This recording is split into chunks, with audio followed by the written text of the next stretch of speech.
mes amis. Allô mes amis, Myriam Kaiser, en direct de chez eux, en train de manger.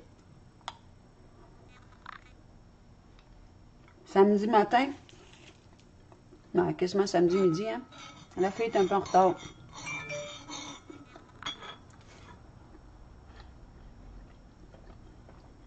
Je regarde s'il y a du monde. Il y a du monde qui arrive. J'ai eu un cadeau du Nouveau-Brunswick, ma belle tasse.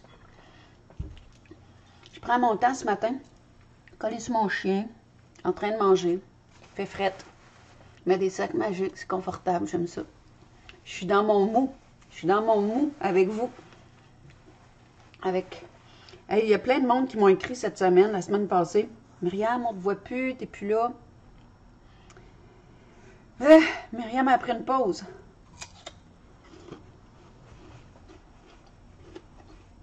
Myriam a pris une pause. Puis je dirais que c'est parce que j'aime vraiment beaucoup les gens qui m'écrivent. Et j'aime vraiment beaucoup les gens qui me... Tu sais, qu'on s'est créé une famille sur ma page. Ouais, ça fait longtemps. Sac magie, coucou, comme moi. Ouais. Myriam, elle travaille trop à l'ordi, ça y fait des... J'ai besoin de mon sac magique. Ouais, c'est ça. Je suis dans une période où est-ce que je travaille beaucoup parce que je suis en train de mettre ma plus grande formation, mon grand séminaire que je suis allée donner en Europe un peu partout. Je suis en train de le mettre en vidéo, toutes par petites tranches. Des vidéos animées, parce que Myriam, elle aime ça dessiner puis animer son propos. Puis, je suis en train de faire ça en même temps que je donne la formation. Ça, c'était pas bien brillant de ma part d'avoir fait ça de même, là. Ça avait l'air d'une fille qui savait pas dans quoi qu'elle s'embarquait. Là, t'en veux, hein? Je mange mes petits raisins. Pas mes raisins, mes bleuets. Il y en a du monde qui vont dire « Donne pas de raisins à ton chien. » Non, c'est pas des raisins, c'est des bleuets. Donc là, je travaille vraiment beaucoup pour garder le rythme parce que j'ai une grosse cohorte. Puis à chaque semaine, je leur donne une vidéo. Puis on fait un zoom. Donc la madame en arrière, elle pédale comme un petit canard. Puis oui, elle essaie de s'occuper d'elle au travers de ça, quoique là, elle ne sait pas trop ce qu'elle va faire avec son poignet parce qu'elle n'aime pas la souris. Si vous avez des idées, j'ai essayé une tablette graphique, mais je suis trop pressée pour apprendre comment ça marche. J'ai essayé un pad de touch, là, puis ça, c'est pareil. Voilà. Donc, les montages vidéo, c'est long. Puis la madame, des fois, elle a mal, puis elle arrête.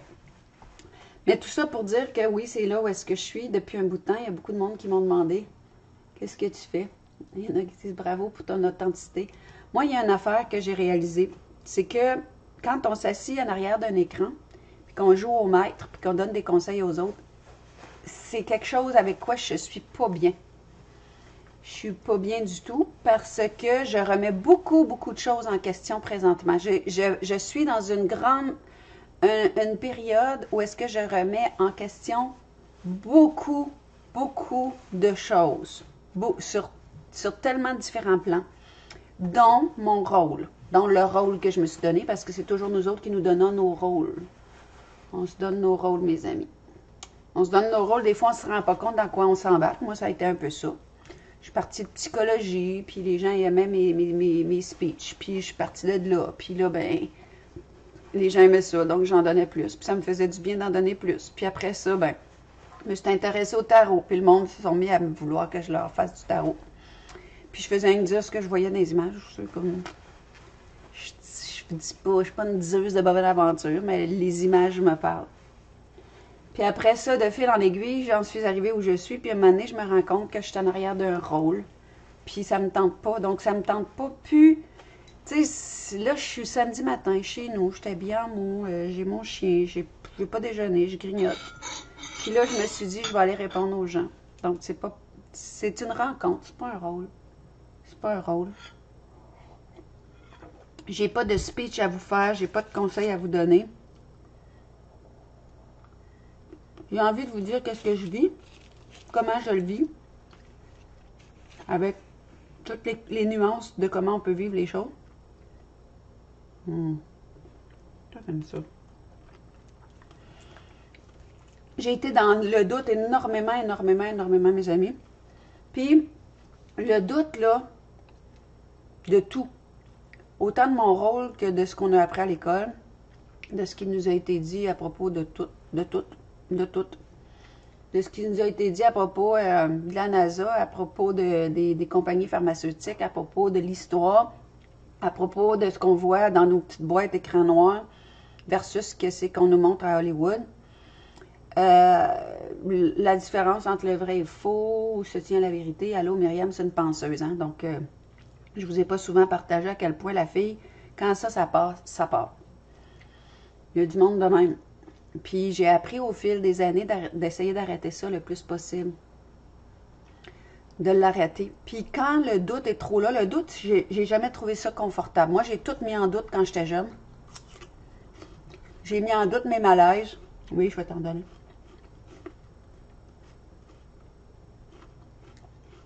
J'ai mis en doute mes malaises intérieurs.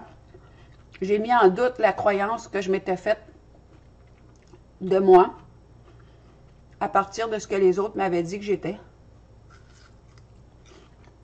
J'ai mis en doute l'amour que j'ai cru réciproque. J'ai mis beaucoup de choses en doute avec des souffrances qui viennent avec. Le doute, c'est jamais une zone confortable. Jamais. Comme un moment donné, je suis devenue vraiment, vraiment fatiguée de souffrir. Moi, là, ça a été de la paresse. J'ai cherché à sortir de ça. Parce que le doute, là, il était tellement présent dans moi que, tu sais, à un moment donné, ça se peut plus, là. Puis, je me suis rendu compte que la seule façon de garder le terrain que le doute prépare, je vais dire ça de même, le doute prépare un terrain, mais de garder ce terrain sain pour pas que ça aille dans l'insanité, puis que notre tête parte dans toutes sortes de chires, puis qu'on se sent fragilisé mentalement. Ça arrive pas rien qu'à moi, ça arrive à tout le monde. Tout le monde qui pense beaucoup, on ces craintes-là. De perdre cette boule à penser-là. C'est la plus grande crainte des penseurs. Jusqu'à temps que je me rende compte de deux choses, c'est que le doute, c'est un passage qui est fait pour être de courte durée, parce que, en fait, c'est quelque chose de pas super agréable qui nous prend par la main pour nous amener dans l'espace de silence. Dans le silence derrière le doute. Dans le silence d'où toute la vie émerge, ce qu'on appelle les trous noirs.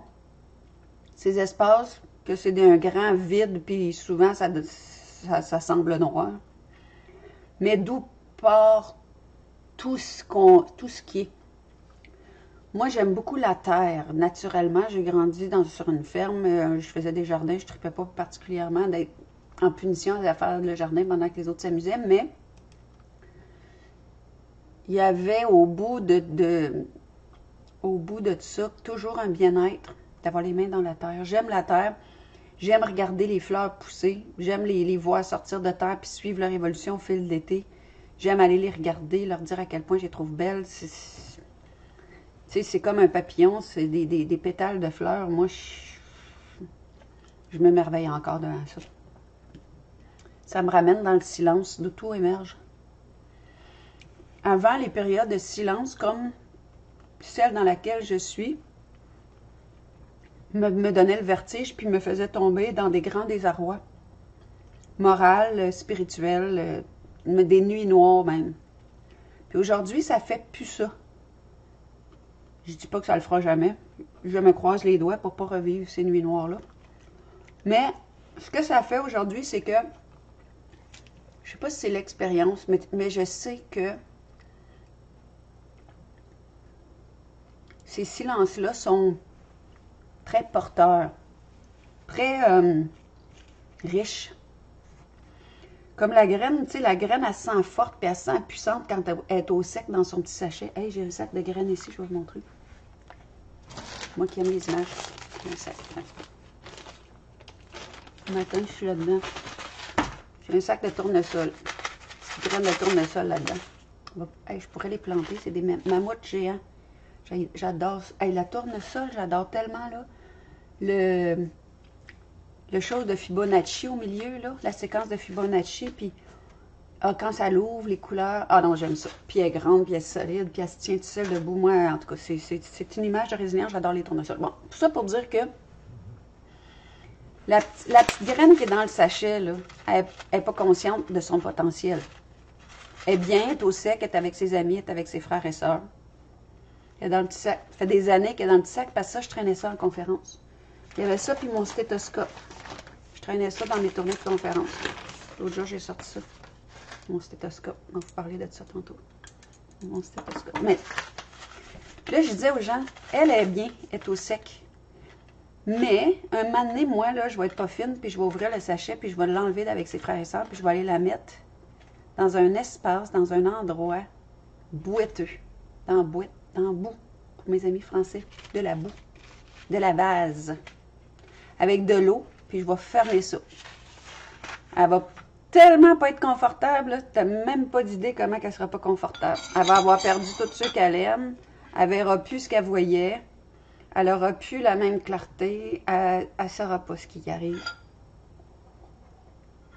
Elle ne sait pas ce qui y arrive tant que la vie ne fait pas ce qui est la job de la vie, tout simplement.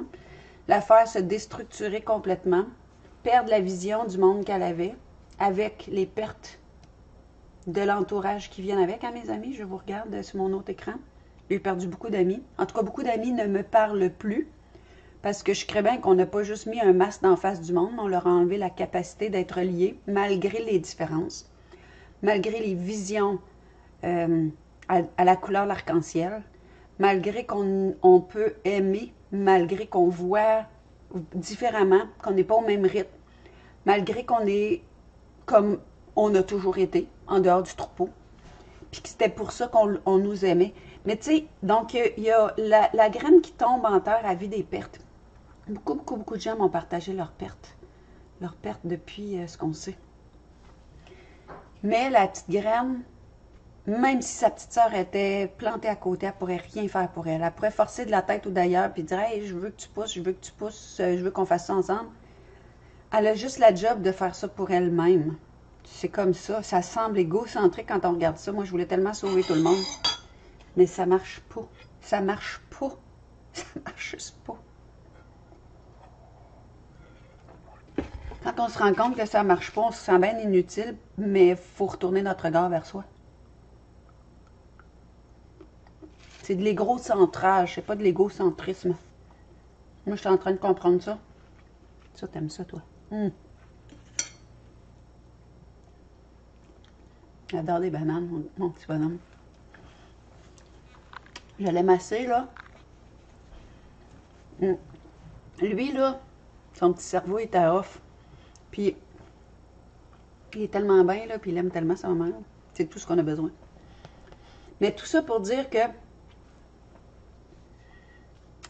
l'autre bord du doute se trouve le silence qui est l'espace de rien, où tout prend naissance. Puis moi, j'ai des moments d'énorme déception par rapport au mensonge qui est en train de se dévoiler. J'ai tellement aimé découvrir sur le tort l'humanité, dans tous les sens de ce terme-là, je suis émotive. J'ai tellement aimé avoir la liberté d'aller dans le bois, de regarder les plages, les dunes, les montagnes, de juste trouver ça beau. Là, je suis dans une période où je vis de la déception.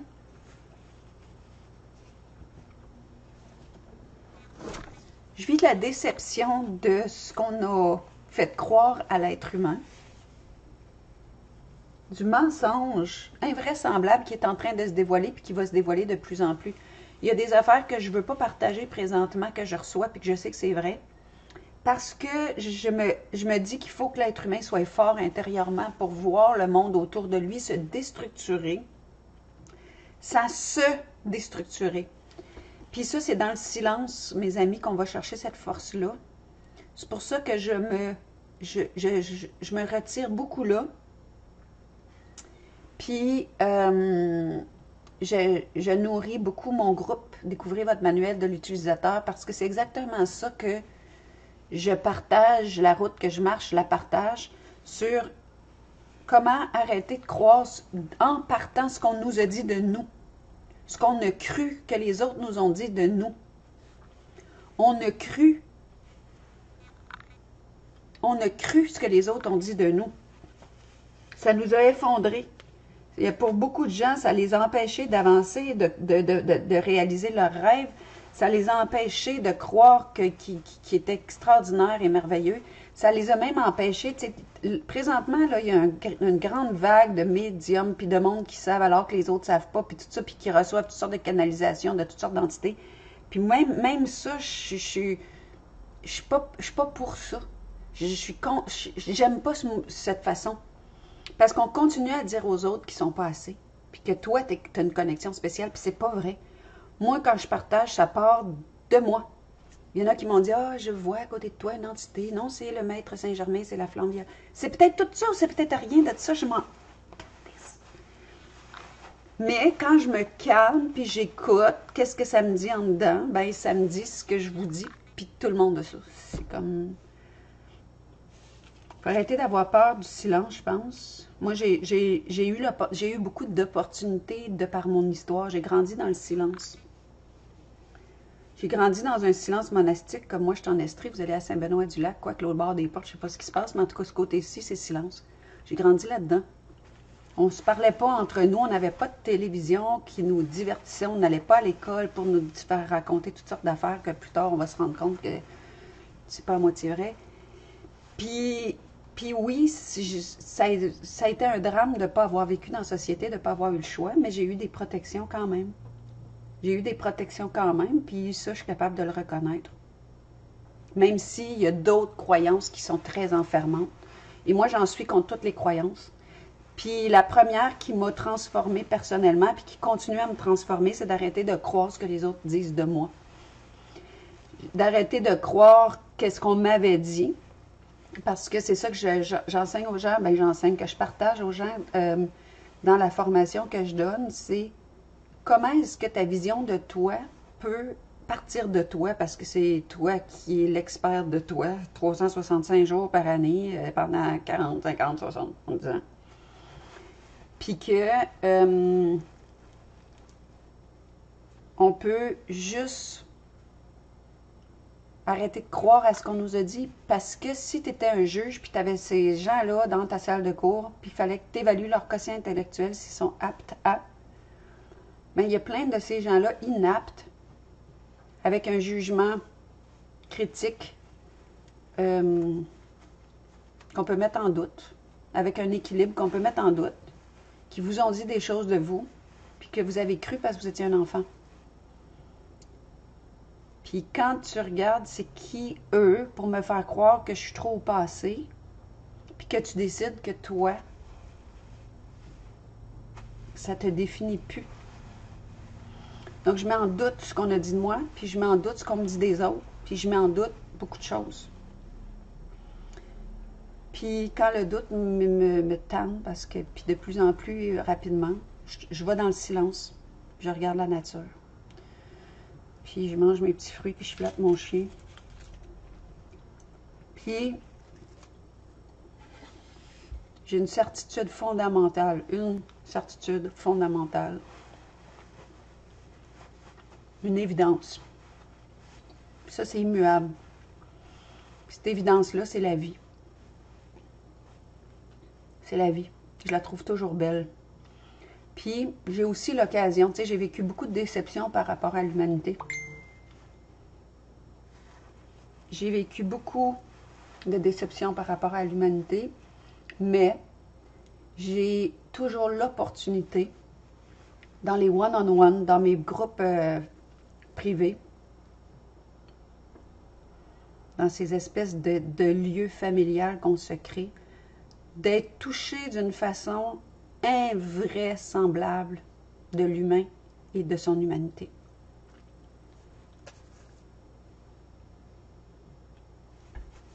Je vous lis en même temps que J'ai le privilège d'être aux premières loges des histoires que les gens ont vécues, de leur émergence, de leur combativité, de leur beauté, de leur beauté, de leur... Vous savez, la partie la plus belle de l'être humain, c'est celle qui prend naissance dans ses vulnérabilités. C'est ça que j'ai constaté au fil des années. Puis c'est celle que je constate quand je regarde la graine qui est mise en terre. Celle que je constate quand je regarde la petite graine solide, forte, qui accepte d'aller dans la noirceur puis le silence, puis se laisser virer en boîte pour qu'émerge quelque chose de vivant, qui a tout le potentiel de la petite pousse fragile, qui est un petit vert tendre. Le printemps, j'adore ça, c'est tellement beau. On voit quasiment au travers l'eau circuler, tellement que c'est fragile. Puis que ça devient un arbre immense qui donne des fleurs, des fruits. Moi, ça, là, c'est mon plus beau film que j'aime à regarder, plutôt que tout ce que c'est qui nous est raconté dans une boîte noire, on ne sait pas si c'est vrai. Puis je regarde ça, puis je peux passer des heures à regarder ça. Puis ça devient un arbre géant que je peux, moi, m'appuyer dessus. Tu sais, c'est comme... Je trouve ça extraordinaire. Puis je vois la même chose chez les êtres humains. Qu'ils ont les moments où ils ont le plus peur de se déstructurer parce que c'est fragile, fragile, c'est noir, noir, noir. Puis je t'ai même de regarder les petites pousses qui émergent de ça quand on ose aller là, puis qu'on ose quand même arroser, puis donner un peu d'attention, puis de présence. Je suis à même de voir cette beauté-là. Puis, j'ai une certitude, c'est dans cette vie-là. Puis cette vie-là, il n'y a personne, personne, il n'y a personne, personne.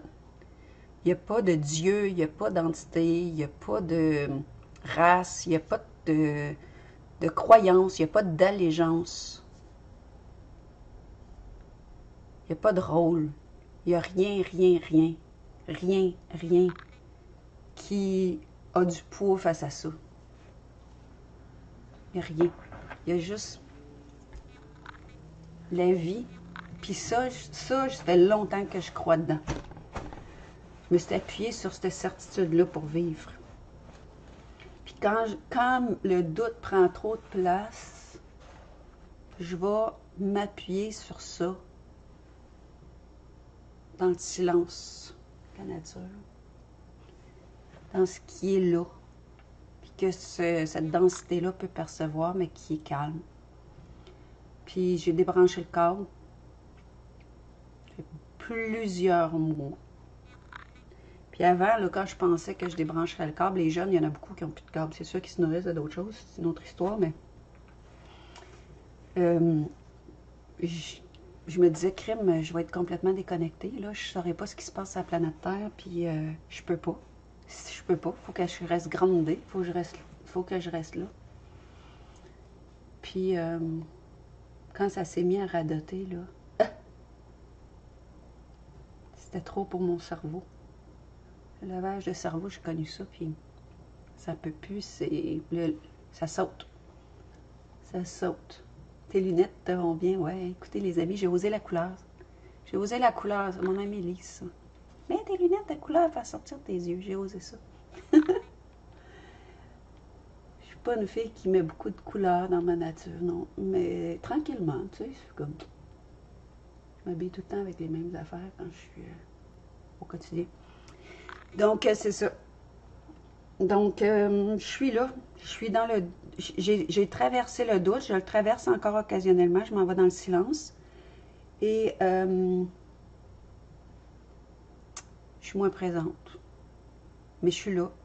Je suis là. Je vais revenir quand je vais avoir des élans. J'ai toujours fait ça. Hein. Des fois, j'ai des élans 3 fois par semaine. Puis, il y a ma tête qui dit, hey, me semble que... Hein?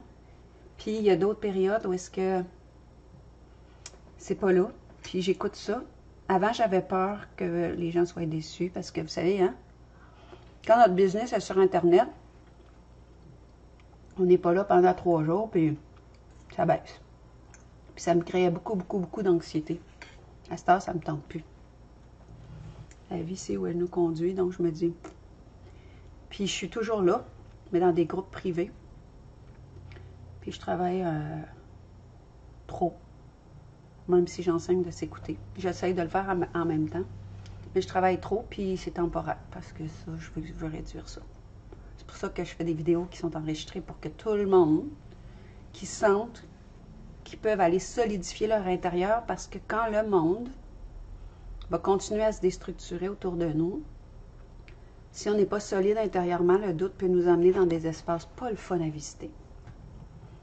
Puis la solidité intérieure, je n'ai plus que j'en avais. Je dis pas que j'en ai autant qu'il faudrait, mais j'en ai plus que j'en avais. Beaucoup plus que j'en avais. Beaucoup, beaucoup plus que j'en avais. Puis je partage dans ces groupes privés-là le seul chemin que j'ai trouvé cohérent.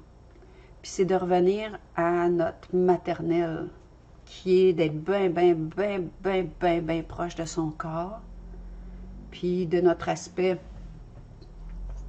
enfant. Enfant. On peut pas dire ça autrement. Enfant, présence, enfant. Il aime tellement les fruits, mon garçon. Puis, qui nous soulage très rapidement de nos histoires, de ce qu'on a cru, qui nous soulage très rapidement de nos blessures, qui existent surtout dans nos croyances, qui n'existent même pas dans la réalité. Quand on arrête d'y croire, il n'y en a plus, c'est juste ça la réalité. Donc, beaucoup de choses à arrêter de croire. Beaucoup de choses à arrêter de croire. Beaucoup de silence. Mais ce matin, je me suis dit, je vais aller les voir, même si mon élan était plus le silence. Je vais aller les voir parce qu'il y a plusieurs personnes qui m'ont écrit, puis ça me touche. Ça me touche vraiment parce que je me sens reliée. Tu sais, des gens qui disent « Hey, on t'aime, ça fait longtemps qu'on ne s'est pas vu. » Puis je continue à croire. Je continue à avoir la certitude, à ce jour, peut-être que ça changera ça aussi, mais je continue à avoir la certitude qu'on a besoin de rester en contact les uns avec les autres, peu importe ce que certains qui se sont donné des rôles, qu'on peut appeler des masques, puis il y en a qui n'ont 2 d'épée, puis 4, nous disent. À un moment donné, là, c'est à ça qu'on est appelé aussi, puis je pense que c'est de plus en plus évident, à faire autre chose que une polarité ou l'autre polarité. Il y a un espace entre les deux. Il y a un espace entre les deux. Puis cet espace-là, c'est d'arrêter de se demander si je décide de faire quelque chose qui est contre le courant,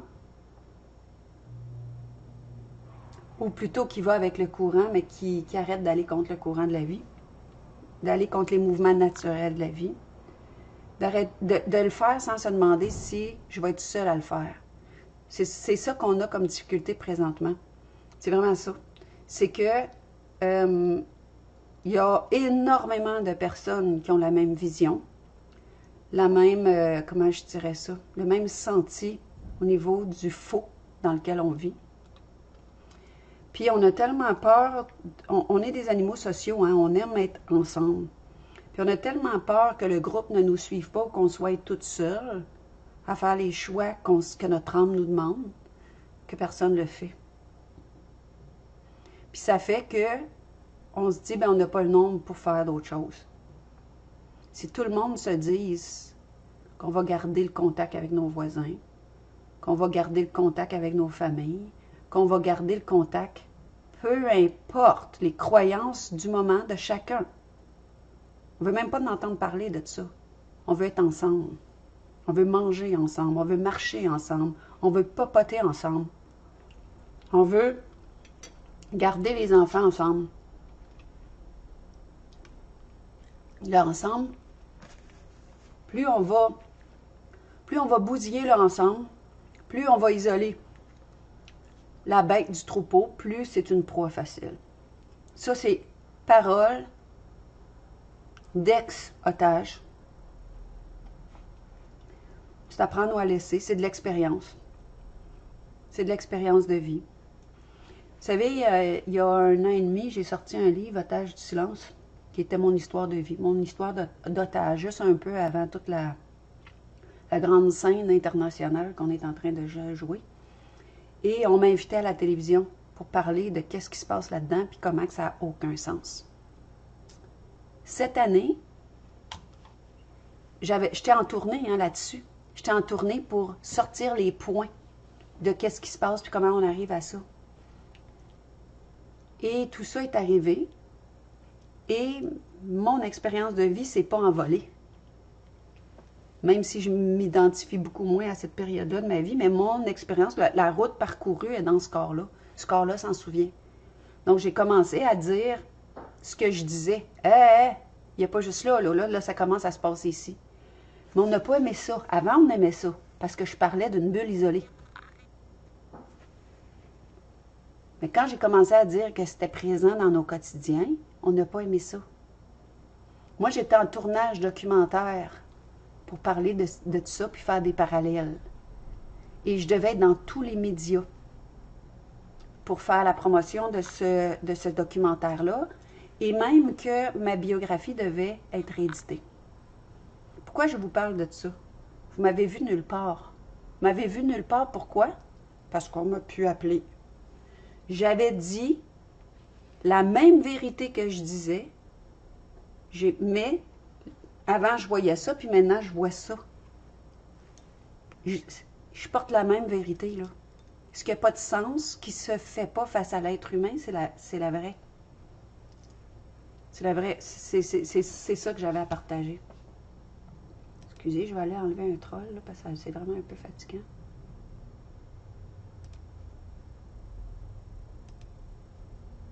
Comment on fait pour enlever quelqu'un?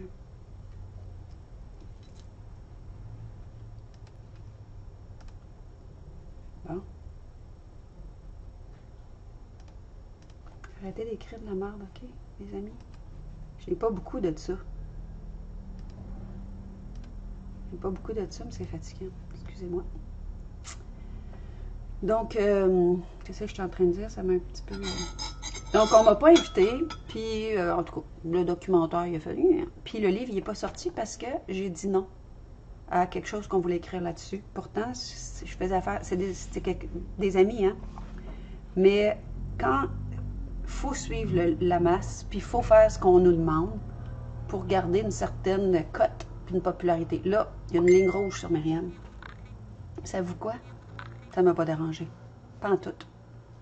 Pantoute, pantoute, pantoute.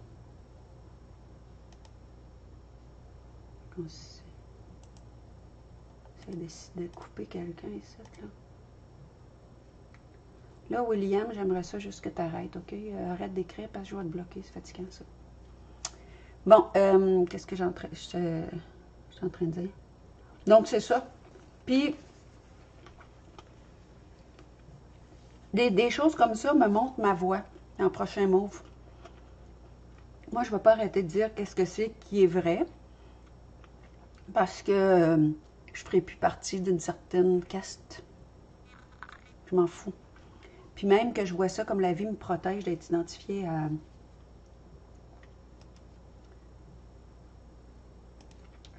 aux personnes qui ne sont pas là pour dire la vérité. Qui ne sont pas là pour dire la vérité, qui n'aiment pas la vérité. Donc, voilà. Ça, c'est quelque chose que j'ai vécu il n'y a pas longtemps. Le documentaire, l'intention que j'avais là-dessus était vraiment, vraiment de toucher les gens, de montrer comment les enfants sont traités, la réalité de certains enfants. Mais ça a l'air que, en tout cas, c'est ça. Mais moi, je savais que si je ne faisais pas partie de ça, de ce documentaire-là, que j'ai initié à partir d'un endroit magnifique à l'intérieur de moi, ben il ferait rien qu'est-ce qu'il ferait, puis c'est ça que j'ai vu. Donc, c'est la vie. C'est la vie, c'est comme ça. Donc, je veux vous dire que je vous aime. Je vais vous revenir si ça vous dit. Vous me le direz dans les commentaires si ça vous dit que je vous partage où est-ce que je suis dans mon processus. Que je vais bien. Je vais bien. Je m'accueille dans tout ça. Puis je continue à partager ce qui nous donne plus d'autorité intérieure. ce qui nous garde cette verticalité-là, malgré les tourbillons qui peuvent être intenses. Puis, mes amis, sachez que si les tourbillons deviennent trop intenses, on est des milliers qui pouvons se donner la main. Parce que Dieu merci, on n'a pas toutes nos périodes plus... des périodes de boue, de noirceur, d'être en terre avant l'émergence en même temps. Donc, on peut s'appuyer les uns sur les autres sans être plus ou moins, sans penser qu'on a quelque chose que les autres n'ont pas. Puis juste se tenir par la main. Mais essayez de vous renforcer intérieurement parce que le courage, cette espèce de décision de rester là malgré les vents et marées, les tempêtes et les ouragans, ça n'en prend de ça. Pour ceux qui choisissent ça. Donc, je vous aime. Je vous remercie d'être là. Je vous remercie d'être là. Ça me fait vraiment du bien, les gens qui m'écrivaient, même quand je suis moins là. Ça me touche, ça touche mon humanité, ça touche la petite fille en moi. Ça met des petites brindilles sur la flamme. Ça me touche. Merci. Donc, je vous laisse avec ça, en ce samedi. Puis, accueillons le silence nécessaire et le temps que prend tout processus vivant pour émerger à chaque année différemment. Et moi, j'accueille avec un grand, grand bienvenue la fin du mensonge, puis les possibles, les infinies possibilités d'un nouveau paysage. Je suis très, très, très heureuse de voir les choses sous cet angle-là. Et ça me réconforte. Ça me fait du bien. J'aimerais ça qu'il y ait quelque chose dans toute notre rencontre qui vous fasse du bien quand vous êtes seul avec vous-même. Donc, gros bisous et à très bientôt. Bye bye.